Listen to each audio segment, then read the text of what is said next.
look how does that designing will go on and how to simulate that particular layout. So I need the new window now. File, go to new window, new. If you want to save, you can save it, or you can already it is saved. So I'm not saving here in my laptop. It's already saved. So no. So now once if you click this one, the new window will be opened, and click it on palette. Palette. Now the palette will open here. First, we need, in order to design any kind of CMOS inverter, in order to design any kind of CMOS inverter, we need the polysilicon. Sorry, excuse me. We need the P diffusion first. In order to design the PMOS structure, we need the P diffusion. So I'll take the P diffusion. This is a P diffusion here, P diffusion, and I have told the P diffusion like 4 lambda. You should take it as 4 lambda. So first, this indicates 1 lambda. This 1 square indicates 1 lambda. So 1, 2, 3, and 4. Length is variable as we have discussed. So this now, this is the 4 lambda width P diffusion. 4 lambda width P diffusion. Now in the similar fashion, exactly below this one, try to take N diffusion.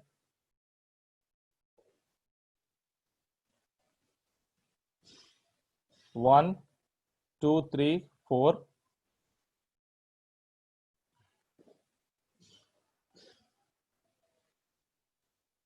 So this is the N diffusion of CMOS inverter.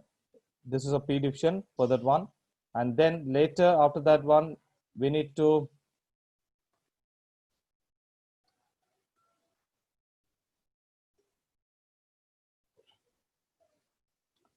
draw the polysilicon for each structure. So take a polysilicon from here. Polysilicon, it is of 2 lambda, 1 and 2.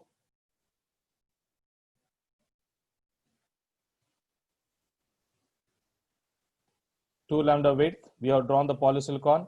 Then coming down, you can even draw the polysilicon for this one.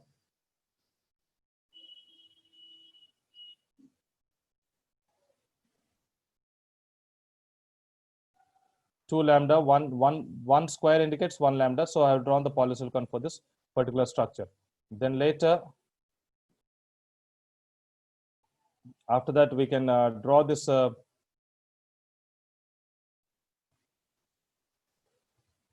okay, since it has not come here, I'll try to reduce some part of this diffusion here.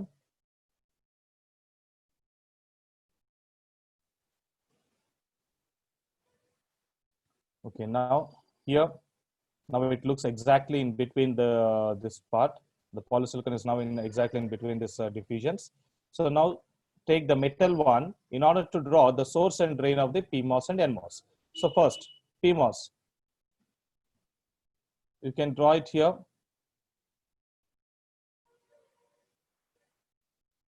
Three lambda, okay, 3 lambda this one, and again 3 lambda here. Since this will act as a source terminal, I'm trying to drag it in the upward direction, and this is a drain terminal. Now see, I have drawn upon the polysilicon, upon the P diffusion, I have drawn metal layer. So now in order to make a contact between the P diffusion and the metal layer, I need some contacts here. So for that one, I need to have put an appropriate contact so that this both the layers will become as an electrical contact. So for that one, I'll choose this one. This is a P option which you find here. This is a contact of P diffusion and M diffusion. You can see below the arrow mark. It's a contact between P diffusion and N diffusion. So click it on it and make one contact. In the same way, click it with the left click, and then drag it and place it in this particular area. So now the electrical contact has been done between P diffusion and metal layer. So in the similar fashion, you can go down, and here first let us draw the source and drain terminals with the metal one. This will act as a drain terminal as we have discussed.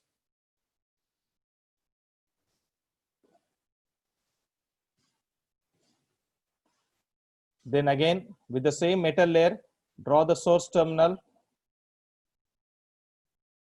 Now the source of your NMOS will be connected to ground. So I'm trying to drag it in the downward direction. So now this becomes a source and this is a drain.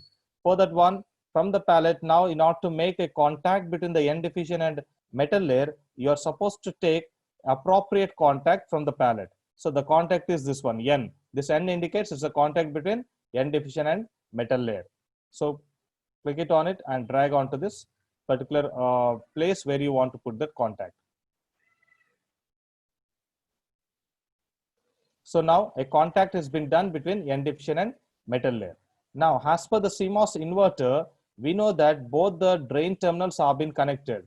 Both the drain terminals have been connected. So let me take metal layer and make a connection. See here, when we make, since we are trying to connect two similar kind of contact, similar kind of MOS layers, so definitely once if both are being connected, the merging of two layers will take place. So as we have discussed while drawing the layout manually, the merging looks like this. Once if I connect the drain of PMOS with the drain of NMOS, it directly gets merged as if there is no no two layers are being joined. It looks like a single one layer. So you can see this one. Both the metal layers are been merged now. Since both are of a similar kind of MOS layer, there is no need to put any kind of contact. The similar one will happen with the polysilicon also. The polysilicon for the CMOS inverter, both the gate terminals are to be connected. So that's why we'll take the polysilicon here, polysilicon, and then connect the polysilicon of PMOS with the polysilicon of NMOS. Now you can see both the polysilicons have been merged. Since these are of similar kind of MOS layers, no need to put any kind of contact here. So then now, next one, in order to input the signal, so take the metal one, click it on in the palette, click on metal one, then draw this one for 2 lambda. So you can see this one now. This is a metal layer and this is a polysilicon. You can see that this place is not an electrically contact. So now for that one, you should make an electrical contact between the polysilicon and metal layer. So for that one, we'll use a palette. From the palette, try to take this contact. This is the metal and polysilicon contact. Click it on it and drag it on this one. So now this both polysilicon and metal are electrically contact. So next one, for output, we need to create one terminal. So the metal one, click it on metal one from the palette, and for the same 2 lambda, drag the output. So now see now, it's a similar similar. It looks like just as we have drawn manually. Since this is of a similar kind of layers, no need of putting any kind of contact here. Then we are done. So now see, look it now here. If you click on this all, the entire layout of the inverter will appear in one single window. You can see it now. Now we have done the PMOS and NMOS has been done. The next will be, we are supposed to draw the NVEL upon the PMOS. Since this particular software has been designed with the help of NVEL, so we are supposed to draw the NVEL upon PMOS. So that's what P diffusion. So take the NVEL with 6 lambda, 6 width lambda, 6 lambda width. That means I'm trying to extend 1 lambda upward and 1 lambda below that P diffusion. So now it looks like this. So now we have drawn NVEL. So this is a NVEL.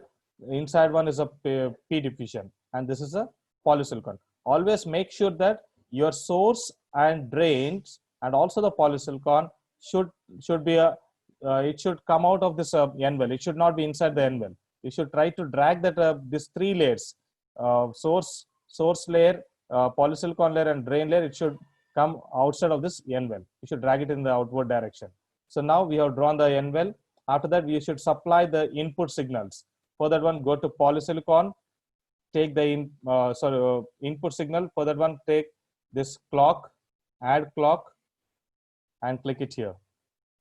And you can name that one. This particular window will be popped up. In this one, you can change the name, input, input in, this is an input. This is regarding its rise time, fall time, and all those things. So input, and there are different types of inputs are there.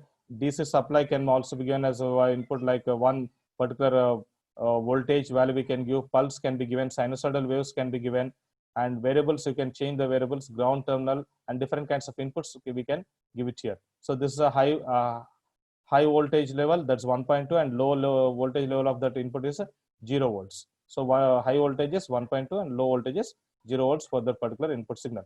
You can even fasten the input signal, or also you can slow the input signal. It means that I'm talking about the switching speed. The switching speed of that input signal can be changed here. Then assign it here. Once after naming this input in assign, click it on assign.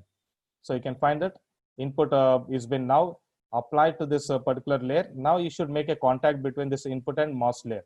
For that one, click it on palette, go to this contact. This is a contact which we are supposed to use here. Contact, click it, like left click, and then drag it here. And with the help of your mouse, you try to drag it in such a way that a square box will appear. So now we have made a contact between the input and MOS, this metal layer. Now again, palette, then output. For output, you should go into this option, visible node. Output, click it on that one and click it here. Place it on this shorted drain terminal. You can see, and now you can even the similar kind of pop-up window will appear. You can name it as out. And for this one, always make sure that you should click it on visible in simulation. If you don't click visible on in simulation, if it is like not in simulation, your output will not be seen in the waveform. In order to appear that output signal or output waveform, you should make it as visible in simulation. So visible in simulation, assign.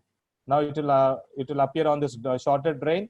Then you should make a contact, electrical contact between the metal layer and the output. So click it on contact and drag it here. We have made a contact between these two. Now later we should make the VDD and ground supply should be supplied to the transistor. Palette, go to the palette, then VDD supply, click it and put it here. Then VDD has been obtained.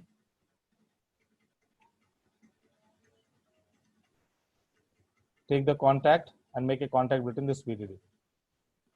The similar fashion, click it on ground terminal. This is a ground supply. So click it on that one with the left click and drag it. Click it and put it here.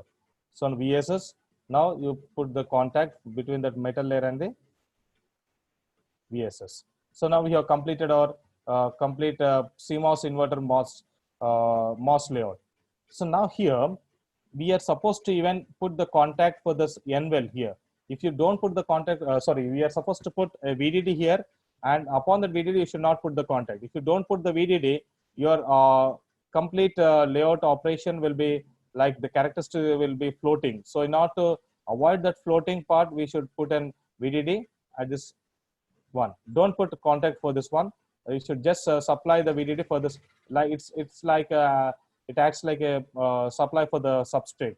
So put this one. If you don't put this particular VDD, it will be floating. Complete your design will be floating. So now we have completed your design. Save the design. Save the layout. You can save it by any name. You can name it also. CMOS inverter.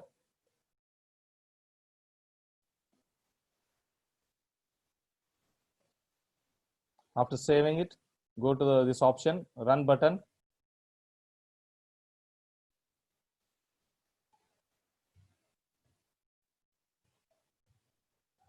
You can see this is, you can even see the delays here. Delay buttons are there.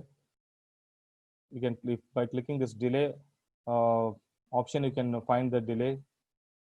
See now, whenever you are supplied 0 volts, the output is 1.2. That's a high voltage. 0 means logic 1. If it is logic 1, if you are supplied as an input to the CMOS inverter, the output will be logic 0. So this is how you the CMOS inverter will be working. It means that it will be always producing an output which is complement to the input. it will negate the input and it will produce the output. So means if you are given as a 0 as an input for the CMOS inverter, the output will be logic 1. If the input is logic 1, the output will be logic 0. So this is the characteristics of CMOS inverter. Again, if you want to find the delay also, you can find the delay between the input signal and the output signal at different transitions. So see now, delay between this input one, this input transition and the output transition, it is 11 picoseconds. And the delay between this input transition, there's a fall time between the falling of this particular transition and the rising of this particular transition is 18 picoseconds. So like that you can find the delays between each and every transition of the signal. So this is regarding your VDD, and so that's the input and output characteristics. You can even find between the input voltage and output voltage, and this is regarding characteristics of voltages and currents which we have applied here, like the current which is like milliamperes. It is the maximum current is IDD is equal to 0.239 milliampere, and you can even find between DC and DC characteristics between the input and output. DC and input characteristics you can find. See now, this is a point where this is called as a Y equal to VDD by 2. That is actually, it's a threshold voltage of a transistor. Threshold voltage means we know that a transistor will be turning on only at minimum voltage which is required by a transistor is 0.6. With 0.6 voltage, a transistor will be turned on. Nowadays, regarding due to the scaling of the technology, the minimum voltage has been changed, but the minimum voltage which you have studied as per your curriculum or textbooks, it is like 0.6 voltage. So minimum voltage is 0.5 to 0.6 voltage. So this is regarding the DC input and output characteristics. Frequency and time, we can even find the characteristics of the CMOS inverter and eye diagram. This is the eye diagram for the complete CMOS inverter.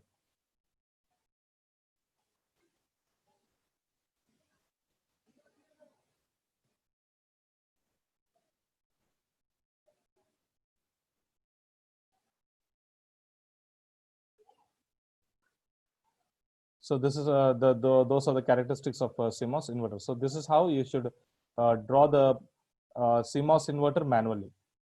So this CMOS inverter